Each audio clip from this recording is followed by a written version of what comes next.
2. So, I'm gonna try to explain more about people of this type. You may not understand this part too.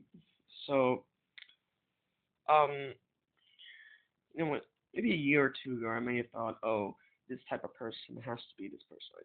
It turns out it's not entirely the case.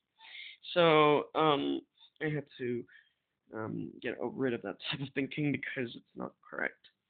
Not all people of a certain personality type are like that.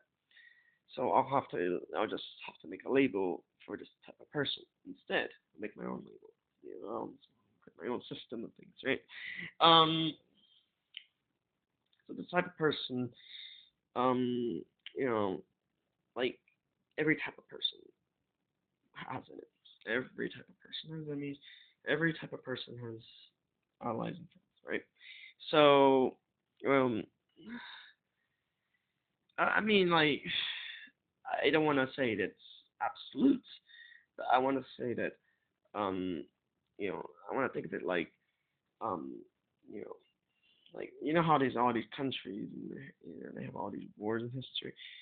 The United States has enemies, and the United States has been in wars. So obviously this is on a macro level.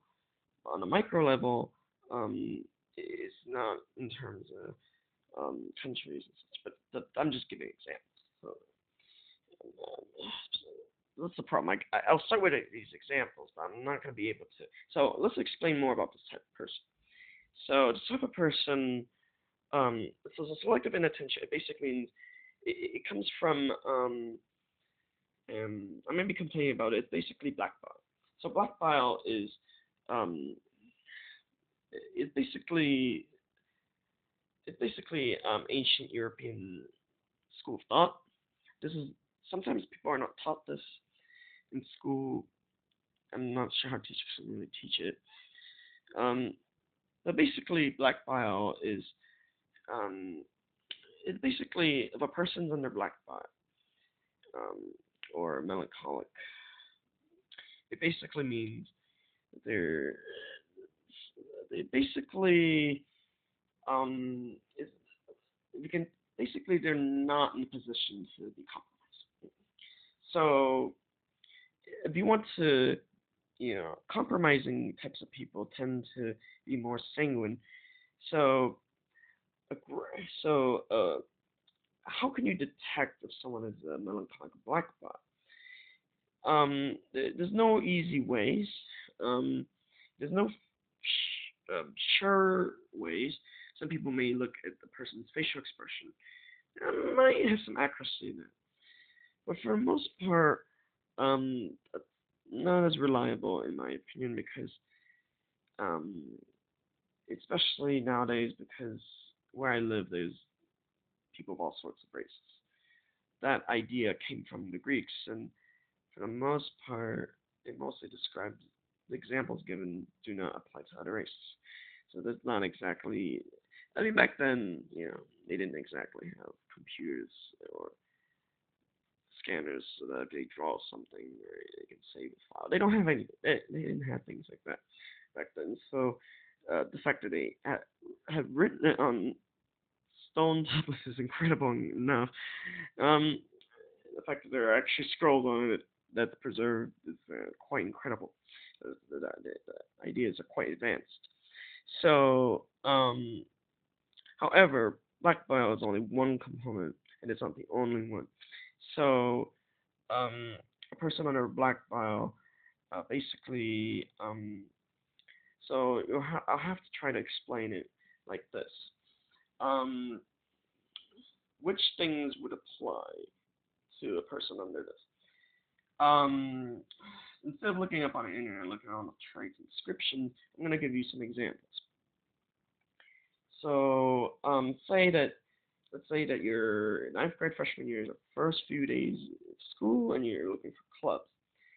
So, let's say there are like 10 clubs you can join. The melancholic black bile will only be present in one or two of those clubs, and if you're not in those clubs, just that's that.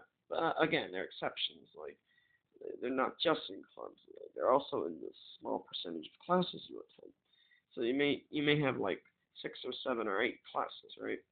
Only 1 or 2 of those classes will matter, right? So it's like um I'm like it's up to you to figure out which one of those classes. It's like I know it's just like you have to like it's like basically walking on eggshells. it's like it's like walking on eggshells is basically a term for it's not as it's correlated with political correctness, but um basically a compromising position where um for the most part um it's it's basically like walking on eggshells with these types of people. Like again, like I said in the interview, I will repeat myself over and over again that they will only care about a small percentage. Of, like if they focus on you at all, they only care a small percentage of what you say, what you do, or whatever. 95% of it, all you might remember it. You might care about those 95%. They don't care at all. Like it's not put in their memory at all. They ignored it completely, and that's like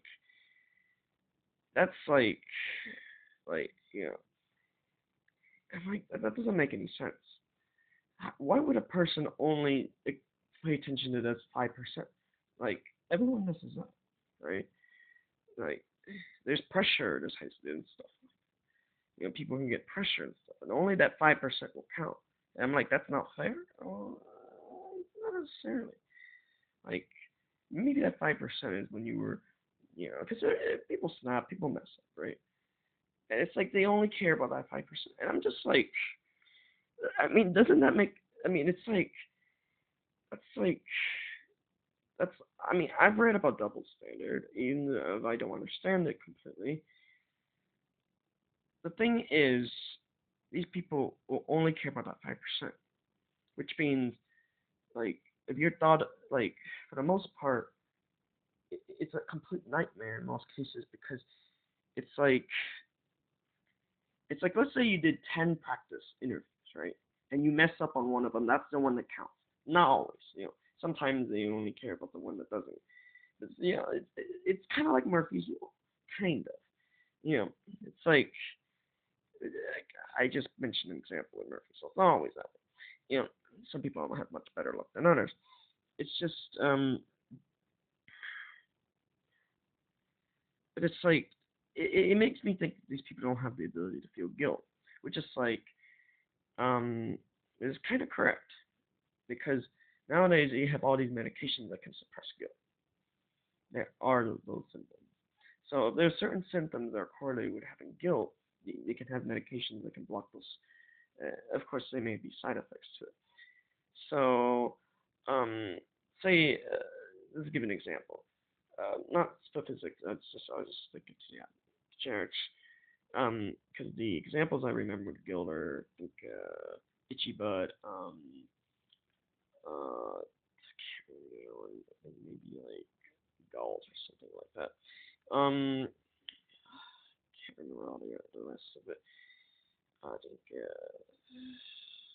it's that thing that people that you get on. What's that thing that causes swollen neck where it's like I can't remember the name. Is it gout or something? GOUT. I can't remember. It's like, but for the most part, like um, I'm just like I don't really understand. I never quite understood like I I can't really understand like I don't know if it's like chemistry or physics or something where for some reason like when I was younger there weren't nearly as many ISTJs and ESTJs and ENFPs, but for some reason the percentage of them tend to explode. So now there's like 90% of people that are of those three personality types. And I'm like, that's not possible. Because usually you would think that it'd be more even distribution on the 16 types. I'm like, You know what I mean? But yeah, I'm just like, these are what you're observing. And I'm like, how's that possible? How's it possible that it's only those three types? And I'm like, where are the other types? I mean, like prison or something? Maybe. It doesn't make sense. I'm just like, I remember there was a I remember younger, didn't, except maybe in school.